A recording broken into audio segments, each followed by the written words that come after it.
자, 은혜라는 말은 헬라어로 카리스라는 단어인데요.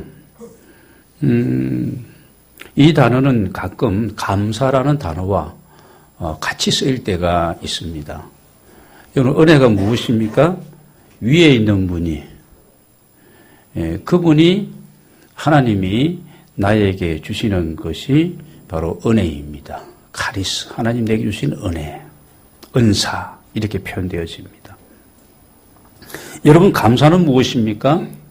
하나님 주신 은혜에 대한 우리들의 어떤 인간의 반응, 이게 이제 감사입니다. 하나님 은혜를 주시는 분이시, 그리고 은혜로우신 하나님, 자비하신 하나님, 그렇게 우리가 기도할 때도 그런 표현을 씁니다. 거기에 대해서 우리가 어떤 반응으로, 감사로서, 예배도 감사의 예배죠. 날 구원하신, 날 택하시고 이 예배 자리에 나오게 하신 그 하나님, 이런 일 저런 일을 다 생각해도 하나님의 은혜입니다. 하나님이 하셨습니다. 여기까지 하나님이 도우셨습니다. 감사합니다. 이런 예배를 우리가 드리는 겁니다. 그래서 은혜를 입은 자, 은혜가 무엇인지를 아는 자, 은혜를 받은 자는 감사할 수밖에 없는 겁니다. 여러분, 지난 한 해 무탈하게 한 해를 사셨다면, 건강한 가운데 지내왔다면 하나님의 은혜요, 축복입니다. 무엇보다 지난 한 해 교회적으로 새로운 예배당을 허락하여 주신 것을 생각해 보면 우리 공동체 안에서의 하나님 주신 더 없는 그런 은혜요, 축복입니다.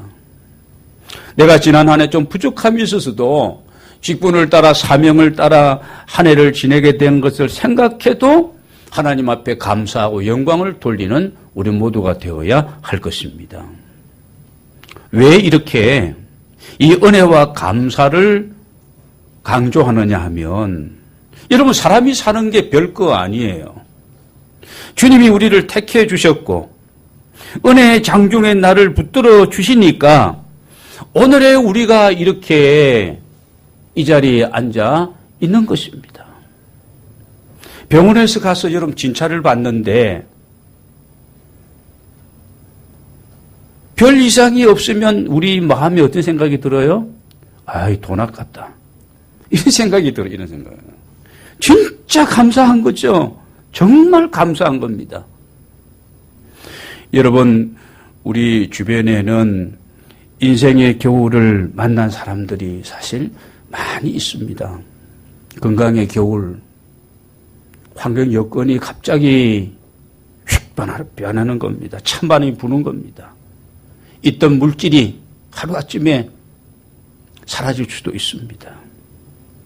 이런 겨울은 찾아오는데, 여러분, 이 봄, 여름, 가을, 겨울은 순서를 따라오지만 인생의 겨울은 순서도 없이, 예고도 없이, 차례도 없이 그렇게 찾아온다는 거예요. 그래서 베드로 사도는 베드로전서 1장 24절에서 우리 한번 같이 읽겠습니다. 모든 육체는 풀과 같고 그 모든 영광은 풀의 꽃과 같으니 풀은 마르고 꽃은 떨어지되 오직 주의 말씀은 세세토록 있도다. 할렐루야. 주님의 말씀만이 영원한 줄로 믿습니다. 우리의 생명, 육신의 생명은 그렇습니다. 풀은 마르고 그 꽃은 시두고 우리가 이것이다, 내 이름, 내가 이렇게 무엇을 했다, 나는 이렇게 앞서간다, 이것은 내 영역이야, 이런 것들도 인생의 겨울이 되게 다가오면 이거 아무것도 아니라는 겁니다.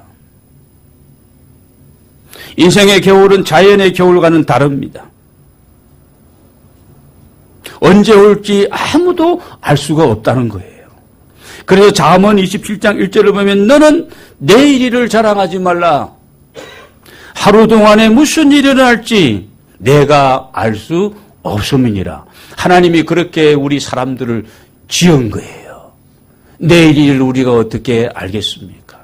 1시간 뒤의 일을 아무도 알 수가 없는 거예요.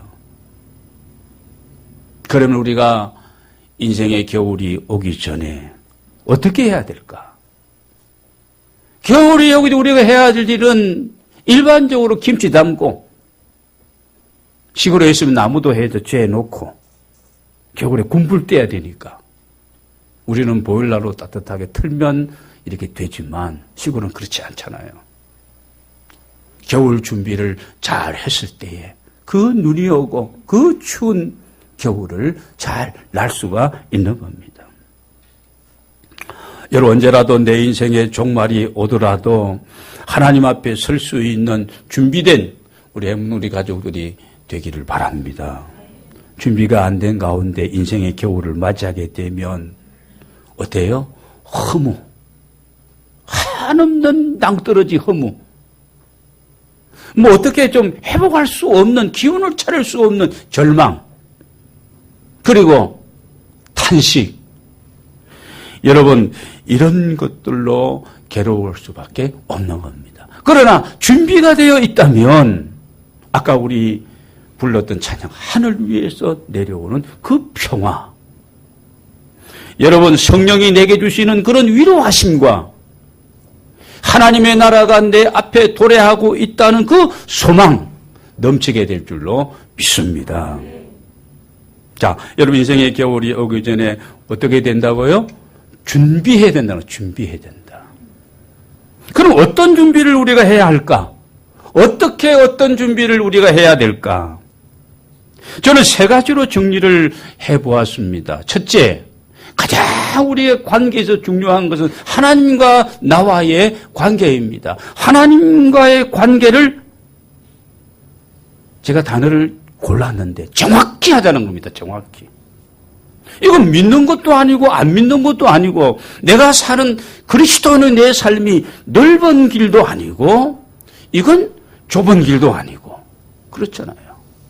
이건 북한도 아니고 남한도 아니고 나는 비무장지대, 회색지대, 신앙의 세계에서는 이런 회색지대, 비무장지대 이것도 아니고 저것도 아니고는 없다는 겁니다. 믿으면 천국입니다. 영생입니다. 새 생명입니다. 믿지 않으면 목사라도 믿지 않으면 장로라도 믿지 않으면 모태신앙에도 믿지 않으면 예수 그리스도 영접하지 않으면 하나님의 자녀가 될 수가 없다는 겁니다. 하나님과의 관계를 어떻게 해요? 정확히 해보자는 겁니다. 뭐가 오기 전에? 인생의 겨울이 오기 전에. 오늘 노사도 바울은 청년 때에 다마스커스로 가는 그 길 위에서 강권적으로 주님의 부르심을 받게 되어집니다. 이방인을 위한 나의 택한 그릇이다. 한평생 동안 바울은 그 길을 쭉 가게 되어집니다. 노사도 바울은 말년에 로마 감옥에 2차 투옥되어서 갇혀 있으면서 이 바울은 자기 자신에게 다가오는 인생의 겨울을 직감할 수가 있었습니다. 다가오는 순교와 죽음에 대한 부분을 예감하면서 노년의 고백을 하고 있습니다. 우리 오늘 이 디모데후서 4장 17절을 한번 보도록 하겠습니다. 17절. 같이 함께 읽습니다. 시작. 주께서 내 곁에 서서 나에게 힘을 주심은 나로 말미암아 선포된 말씀이 온전히 전파되어 모든 이방인이 듣게 하려 하심이니 내가 사자의 입에서 건짐을 받았느니라. 주께서 내 평생 가는 동안 내 곁에 서서 같이 일하시는 것이죠.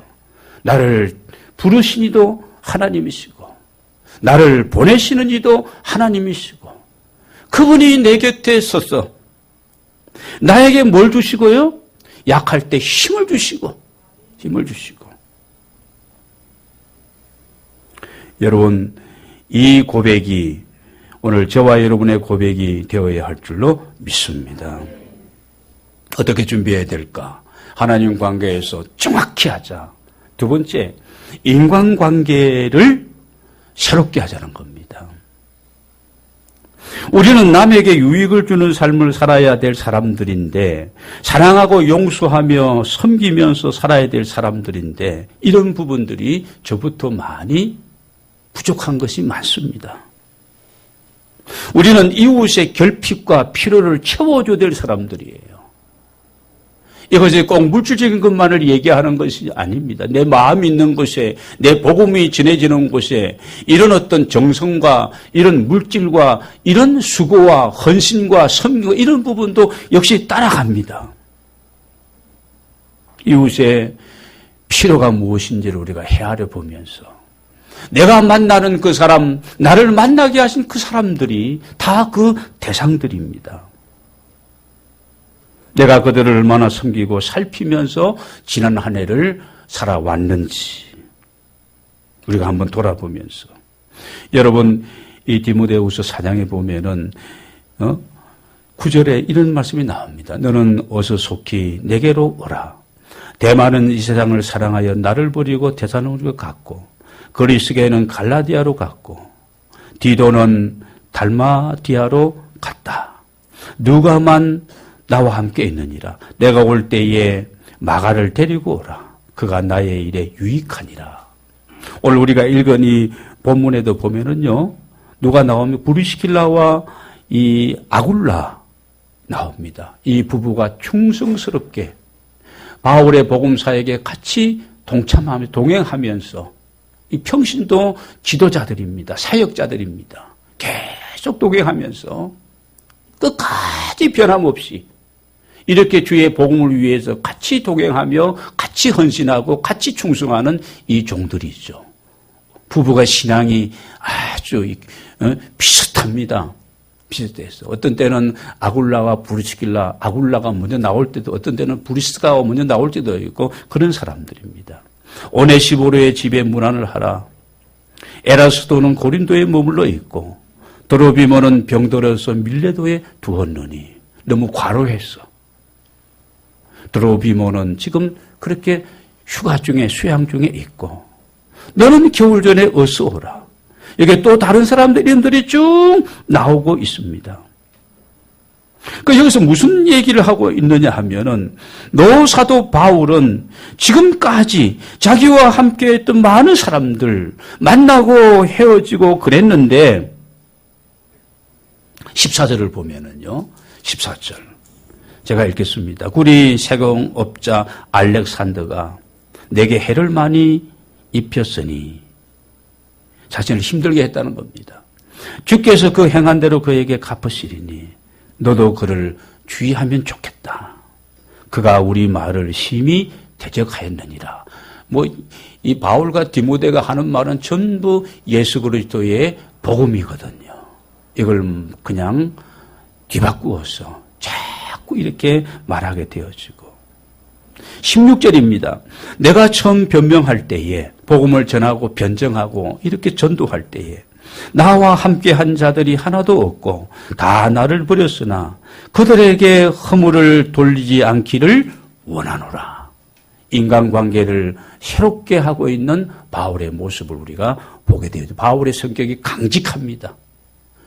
불의와는 타협이 전혀 없는 분이에요. 이것도 좋고 저것도 좋고 그런 스타일이 바울이 아닙니다. 그러다 보니까 바울과 같이 사역하다가 헤어지는 사람도 있고 떠난 사람도 있고 이런 부분들이 많이 있었습니다. 그렇지만 처음에 나와 함께한 자가 아무도 없고 다 나를 버리고 떠났으나 그들에게 허물을 돌리지 않기를 원한다. 그렇죠. 우리가 인간관계를 다시 생각하면 그동안 함께한 것만으로도 너무 감사하고 내가 부족한 것이 많지, 이렇게 생각되어지면 여러분 모든 관계가 회복되어지고 새로워질 줄로 믿습니다. 마지막입니다. 사역에 있어서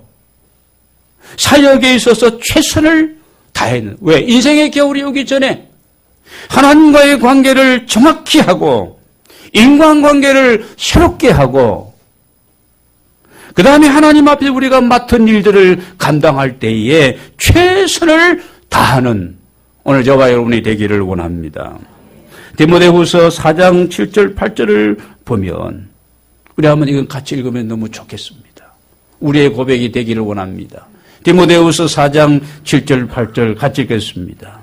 나는 선한 싸움을 싸우고 나의 달려갈 길을 마치고 믿음을 지켰으니 이제후로는 나를 위하여 죽어 어려우신 재판장이 그날에 내게 주실 것이며 내게만 아니라 주의 나타나심을 사모하는 모든 자에게도니라. 그렇습니다. 얼마나 멋집니까? 나는 선한 싸움을 싸우고, 영적 싸움입니다. 뭐 사람들과 뭘 더 얻고 빼앗기지 않으려고 막 그런 악의 다툼의 싸움이 아니에요. 선한 영적인 싸움, 선한 싸움, 복음을 위해서 싸우고. 나의 달려갈 길은 사명의 길이죠. 나의 달려갈 길. 내 평생에 내가 해야 할 일들, 하게 한 그 일들, 그분이 나를 그 일을 하도록 맡겨주신 그 일들을 내가 하면서 내가 믿음을 지켰다. 아주 금같이 순수하고 변치 않는 그 믿음 가운데 내가 살았다. 멋진 아름다운 성공적인 인생 아니겠습니까? 이제후로는 인생의 겨울을 맞이하고 주님 앞에 섰을 때에 나를 위해서 의의 면류관, 옳은 삶을 살고 복음을 위해서 살아가고 주님을 위해서 살아가고 자신의 모든 욕심과 이런 부분들을 다 내려놓고 살아간 그 사람이 주신 의의 면류관, 예비되었을 것이다.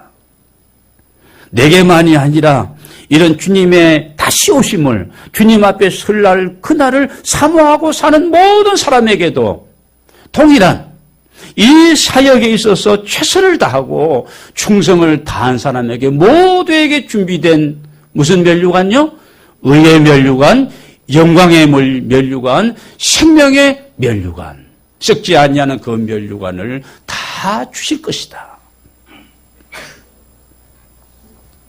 여러분, 이런 주인공들이 다 되기를 주의 이름으로 축원합니다. 금년 한 해를 살면서 내가 주님을 섬기는 일에 부족함이 있었다면 이제부터 주님 나라와 그 일에 뜨겁게 열정으로 여러분 섬기면서 충성을 다하는 우리 모두가 다 되기를 원합니다. 인생의 겨울이 오면 아무것도 하고 싶어도 할 수가 없는 그런 겨울입니다. 여러분 찾아볼 사람이 있다면 지금 찾아보아야 할 것입니다. 그들에게 찾아가서 복음을 전하고 하나님이 주시는 이런 기회를 여러분 놓치지 마시기를 바랍니다. 주의 일을 할 수 있는 그런 기회, 우리가 젊었을 때, 건강할 때 최선을 다해야 됩니다. 사랑할 수 있는 기회도 잡으셔야 됩니다. 사람은 사랑하고 돈은 잘 사용하고 돈을 사랑하는 것은 일만하게 뿌리가 되어집니다. 우리는 돈을 사랑하는 이 덫에 걸릴 수가 있는 거예요. 돈은 하나님이 것이고 그분이 주신 겁니다. 잘 사용해야 됩니다. 사람은 무조건 사랑해야 되는 겁니다. 그리고 하나님은 굉해할 대상입니다. 하나님은 굉해할 대상이에요. 이 부분을 여러분이 잘 정리하는 것이 좋습니다. 기회는 나중에 차차 다음에 찾아오는 것은 기회가 아닙니다. 지금입니다. 지난 한 해를 돌아보면서 우리가 불순종했던 것들, 이런 부분들이 있다면 지금 회개하고 지금 내가 바른 신앙을 정립하고 내가 섬길 일은 지금 섬기고 봉사와 헌신과 충성도 지금 해야 할 것입니다. 저는 늘 그런 생각을 해봅니다. 천국에 가면 거기서 사역하고 거기에서 무슨 헌신하고 천국에 가서 거기에서 무슨 예배 그냥 그곳 자체가 천국인데 이 땅에 살면서 진짜 참된 예배자로서 내가 예배드리고 내가 이 땅에 살아가면 하나님 맡겨준 직분과 사명을 따라 살아갈 때에 여러분 이 땅에서 그냥 이것도 안 하고 저것도 안 하고 다 매하지 차차 미루다가 녹슬어서 없어지는 그런 인생이 아니라 하나님이 주신 그런 직분과 사명과 은사를 따라서 주님의 일을 감당하다가 닳아서 없어지는 그런 인생으로 내가 살아야 되겠다. 잘 살지는 못하지만 그런 마음들을 가끔씩 가져보게 되어집니다. 철나자 노망든다고 얼마나 잘할지는 모르겠습니다만 우리가 그런 마음을 가지고 우리가 살아가야 할 것입니다. 사랑하는 행복누리 가족 여러분, 인생의 겨울이 오기 전에 여러분 주님 앞에 다시 서서 정말 멋지게 사역하고 행복한 우리 모든 가족들이 다 되시기를 주의 이름으로 축원합니다.